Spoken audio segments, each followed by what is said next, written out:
Olá, está começando mais um Niso Comunidade.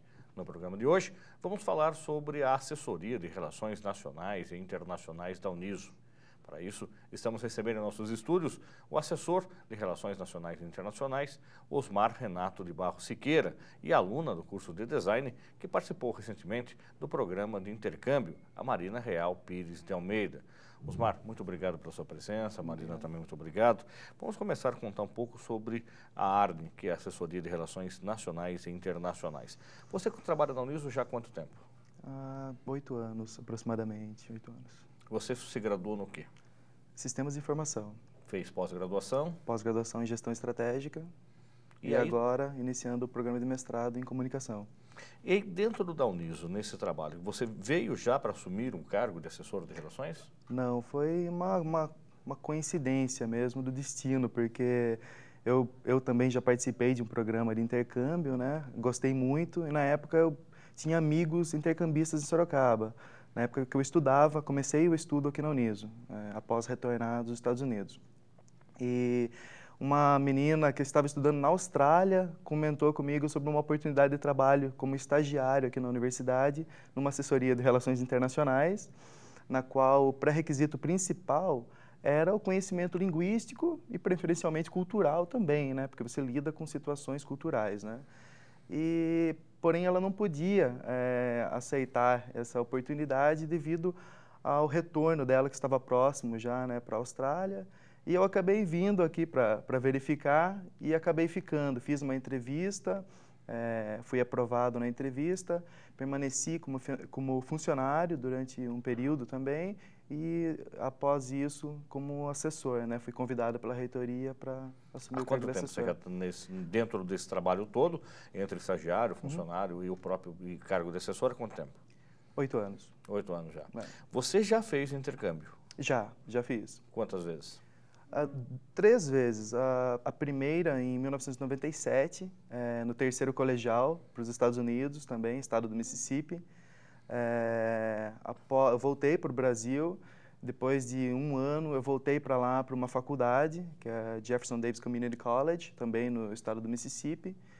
E depois de um tempo, depois de já formado, depois que eu retornei e me formei pela Uniso, eu participei de um processo seletivo do Rotary Club e fui aceito, né, para participar do intercâmbio de grupo de estudos, que é um intercâmbio profissional, no qual nós ficamos, eu e meus 4 colegas de intercâmbio, ficamos um mês no estado de Ohio, fazendo visitas a empresas, universidades, escolas, enfim, fábricas de todo tipo. E qual é a importância do intercâmbio? Como é que você avalia para quem está nos acompanhando? Fica essa questão, vale a pena, não vale a pena? É um investimento, não é? Como é que você avalia o intercâmbio hoje? Eu penso assim, eu acho que o intercâmbio ele tem que ser avaliado pela própria pessoa. Em termos culturais, eu acho que é válido para qualquer pessoa, é uma experiência única, realmente fica muita saudade. Eu tenho muita saudade da época do meu intercâmbio, porém, em termos custo-benefício, profissionalmente falando, eu acho que a própria pessoa tem que avaliar, vir até a assessoria, conversar com outras pessoas que conhecem um pouquinho, ou mesmo pessoas que já participaram do intercâmbio, que já têm mais noção de como pensar a respeito. Eu acho que existem áreas que talvez o conhecimento linguístico não seja imprescindível, mas em muitos cursos hoje em dia, um diferencial importante é o conhecimento linguístico, é o conhecimento do espanhol, por estarmos na América Latina, sermos o único país a falar português na América Latina, então é importante essa comunicação com os demais países. O idioma inglês, né, acho que todo mundo sabe da importância, muitas empresas no processo de seleção, o inglês ele se torna um diferencial muito importante, né, na seleção de candidato. E posteriormente as oportunidades que aparecem na empresa de crescimento mesmo, elas estão relacionadas também, né? Porque é uma multinacional, as reuniões acontecem em inglês, os telefonemas, os e-mails, e sem contar a parte cultural, né? Porque só o fato de você já ter vivido em outro país e saber como lidar com uma pessoa estrangeira, uma multinacional nem sempre é só um americano, um alemão ou alguém do Chile, Gente do mundo inteiro passa por ali, né? Então você já aprende a viver com situações culturais, como a Marina mesmo vivenciou no Chile, uma universidade que tem muito estudante estrangeiro, então você acaba conhecendo muitas culturas, né? Marina, vamos saber um pouquinho de você. Você faz design na Uniso, é o segundo curso de design que você está fazendo, você e a sua irmã. E como é que foi primeiro ter escolhido a Uniso e por que escolher o curso de design? Antes disso, vocês fizeram publicidade e propaganda também, não é isso? Fizemos design gráfico e depois fizemos o tecnológico em design gráfico e seguimos com o estudo de design de produto, o design industrial. Na época do colegial, eu já decidi, quero seguir a área de design mesmo. Por ser parecido um pouco com publicidade e tal, eu resolvi por design gráfico. Gostei bastante do curso, então segui estudando na mesma área, daí só mudando. E você já está atuando, já fez estágio na área? Como é que está a sua vida profissional? Eu trabalhei durante 1 ano e 9 meses no Jornal Cruzeiro do Sul. Infelizmente, tive que sair pela oportunidade do intercâmbio. E agora eu sigo fazendo trabalho freelance na área de branding e editorial. Agora, como é que foi a oportunidade de fazer o intercâmbio e aí fazer o intercâmbio pela Uniso? Como é que aconteceu isso? Então, a vontade de fazer intercâmbio eu tenho faz um bom tempo, mas nunca... Assim, eu posso dizer, meus pais, não que não apoiavam, mas era sempre, fomos muito ligadas, então era um pouco difícil para os meus pais. Que legal, tipo, do nada sair de casa para o intercâmbio. Enfim, surgiu a oportunidade através da Uniso com o Osmar, mas algum tempo atrás a gente já tinha procurado o Osmar, mas não foi possível. Daí, o ano passado, nós fizemos tudo... Foi um pouco, fomos atrás de tudo, com a ajuda do Osmar, da Uniso e todo, e foi possível daí para o ano passado. Mas acho que até o momento de chegar no Chile, acho que a gente ficou 1 ano preparando tudo, a documentação, retomar os estudos de espanhol, dos outros idiomas e tal. Até... Você ficou em qual universidade lá no Chile? Na Universidade Maior, em Santiago. E aí você foi para fazer intercâmbio também com o objetivo de fazer um curso, estar dentro de algum curso. Lá existe design, como nós temos aqui? Sim, e é bem forte o curso de design lá também, na Universidade Maior, pelo menos. E além da possibilidade de praticar o espanhol, tinha essa do curso. Então, no caso, a gente não fizemos um curso de espanhol lá, estudamos design lá, mas com o convívio e tal, com as pessoas, foi possível que adquiríssemos uma fluência no idioma. E você também teve, além da sua irmã, vocês são gêmeas, né? Sim. E você também esteve com mais um colega de classe. Quem que foi? Foi o Caio. Também ficaram no mesmo curso? Ficamos, estudamos juntos, tínhamos as mesmas matérias. A princípio era como, vamos estar só em brasileiro, será que não vai ser algum problema? Mas não, nós nos entrosávamos muito com os alunos de lá, então não foi um problema, como muitos pensam, talvez se tenho mais contato com brasileiro, não vou praticar o idioma, não vou estar em contato com as outras culturas, mas não foi aconteceu problema. Isso. Não. Agora, quanto tempo vocês ficaram lá? 6 meses. 6 meses tendo aulas e, consequentemente, aproveitando a oportunidade para passeios, para viagens, para diversão. E como é que a recepção dentro da universidade? Existiam também outros intercambistas de fora do Chile, de fora da América Latina? Como é que eram? Ao todo, éramos 190 intercambistas da Universidade Maior. Era como 12 brasileiros, 30 franceses, 30 alemães, 30 mexicanos, tinha gente de toda parte. Então, a princípio, a ideia era como, vou para o Chile, vou fazer amigos chilenos, vou estar em contato com a cultura chilena. Mas, no fim, o que aconteceu, eu tive muito mais contato com outras culturas que não só a chilena, que para mim foi incrível. E a universidade lá, assim, alcançou e passou minhas expectativas, é incrível. O programa de intercâmbio deles, os eventos, tudo com o apoio deles. Tivemos a oportunidade de conhecer Vinha del Mar, Valparaíso, fizemos atividades em um lar de menores, porque eles também têm muito esse caráter social. Tivemos grandes oportunidades geradas pela universidade mesmo. E aonde que vocês ficaram hospedados durante esse período? Nas 2 primeiras semanas ficamos em um hostel, Eu acho que Santiago é muito preparado para receber intercambista.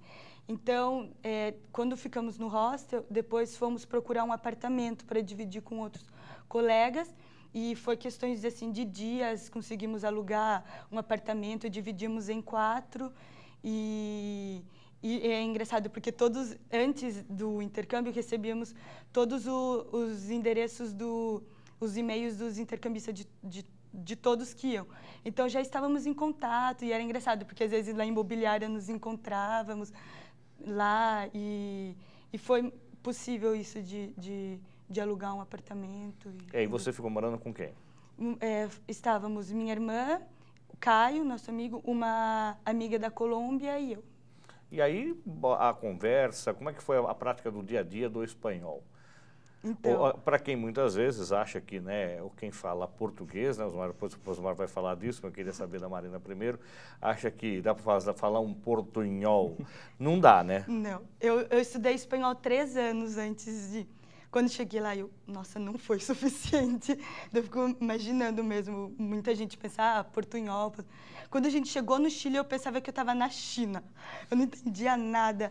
Para pedir um canudo era assim, e agora? E era engraçado, porque antes tivemos a oportunidade de viajar antes do intercâmbio para a Argentina e tal. E eu tinha estudado espanhol, mas não vou falar português, posso, tal. Mas assim, a partir do momento que eu entrei na van, que a faculdade foi para buscar-nos, nossa, o que eu estou fazendo aqui? Agora eu tenho que falar. E foi a mesma coisa na classe e tudo. Mas acho que a questão de adaptação do idioma foi como um mês e meio, depois já estávamos adaptados e sempre tenho que aprender, né? Mas a princípio foi, e depois eu descobri, né? Falaram, qual realmente seu interesse de vir para o Chile? Eu, para aprender espanhol e os demais. Eles, nossa, você escolheu o pior país para aprender espanhol, porque eles falam muito rápido. Mas daí eu pensei, se é o pior país para eu entender, depois os Vai ter outros que aprender, mais né? fáceis Na também. marra. Osmar, tem muito essa característica, não sei se do brasileiro ou se de outros intercambistas, achar que um cursinho eventual que se faça aqui consegue-se ir para o exterior e sobreviver. A palavra sobrevivência é a mais adequada, porque o ideal é você fazer um curso de imersão ou ir também para o intercâmbio com essa proposta de aprender a língua pátria desse país, não é isso? Eu acho que assim, tem que estar preparado. Quanto melhor, é o que eu sempre comentei, inclusive com a Marina, com o pessoal que vai para intercâmbio, principalmente para os países de idioma espanhol. Quanto melhor preparado no idioma, melhor vai usufruir de tudo que o país vai oferecer durante esse período, né? Mas existe esse pensamento, sim, de que um pouquinho de espanhol é o suficiente para você sobreviver.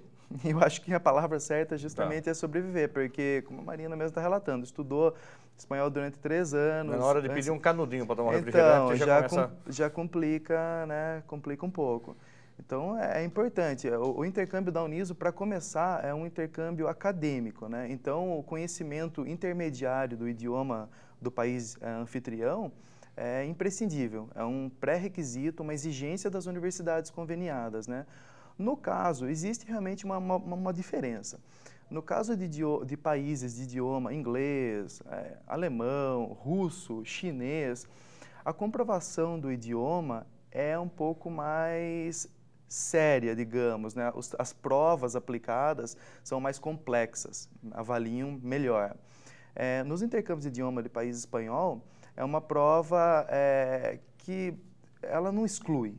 Eu acho que incentiva. São provas que incentivam um aluno a continuar estudando para ele melhor aproveitar e representar a universidade durante o intercâmbio, né? Existe diferença, por exemplo, entre o espanhol falado na Argentina, no Chile, no Uruguai, Paraguai? Existe diferença? Existe a diferença dos espanhóis, com certeza. Então, se você faz um curso de espanhol, necessariamente você não vai compreender também todo o vocabulário, todas as características, enfim. Mas isso vale para o inglês também. A Marina deu exemplo, né, do espanhol rápido chileno. No meu caso, quando eu também fiz o intercâmbio, eu estudei inglês durante anos antes de ir para o intercâmbio, e ao chegar lá, você percebe que as pessoas falam mais rápido, as gírias, né, coisas que nós aprendemos na escola, uma simples pergunta de oi, como vai? Você aprende de uma maneira mais formal e quando você chega lá é diferente, né? E depende de região para região, tem palavras diferentes também. O próprio sotaque, né? E vale também para o inglês londrino, por exemplo, que é diferente? Vale. Não, eu acho que a comparação, para ficar mais compreensível, português de Portugal, português brasileiro. A gente percebe essa diferença, apesar de ser o mesmo idioma, né? O inglês britânico e o inglês americano também. Eles se entendem, mas existe até a brincadeira com o sotaque, é diferente. Agora, Osmar, com toda essa tecnologia via web, você acha que hoje é muito mais fácil da pessoa conhecer um pouco mais desse vocabulário, até através de conversas via webcam, fazer amizade com essas outras pessoas, assistir vídeos dos outros países, uma tecnologia que não existia até um tempo atrás e, consequentemente, você aprendia em sala de aula, era colocado num outro universo e aí você tinha que se adaptar para também ali se entender com essa outra língua. Sim, eu acho que há essa facilidade maior hoje em dia, né? Eu acho que o acesso à informação hoje, através da internet principalmente, facilita muito isso. A comunicação hoje, você consegue se comunicar com pessoa de qualquer lado do mundo instantaneamente, né? Em tempo real. Então, quando a pessoa está aprendendo inglês, espanhol, o idioma que está estudando no momento, ela procura hoje em dia a conversar via chat e às vezes nem com pessoas nativas, até para facilitar. O brasileiro que está aprendendo inglês está conversando com alguém lá da Alemanha que também está aprendendo inglês, então a dificuldade é a mesma, não é aquela diferença, né, de conhecimento, então se sente até melhor de se comunicar isso é usado sim. Existem sites hoje em dia que ensinam um idioma até um nível intermediário gratuitamente e o próprio site tem ferramentas de chat, enfim, N meios, né, de praticar o idioma. Marina chegou a utilizar alguma dessas ferramentas? Sim. E aí, como é que foi? Fazer via web e depois, obviamente, quando você chegou lá? Foi interessante, porque realmente a prática no site para poder conversar com as pessoas nativas, no caso eu busquei bastante pessoa do Chile, para saber também o costume antes de chegar lá e tal. Acho que posso dizer indispensável, porque eu tive a oportunidade de aprender as gírias. Não é como vivenciar a cultura, mas sem dúvida é um ótimo apoio. Nós vamos para um rápido intervalo, voltamos já já falando das relações nacionais e internacionais da Uniso.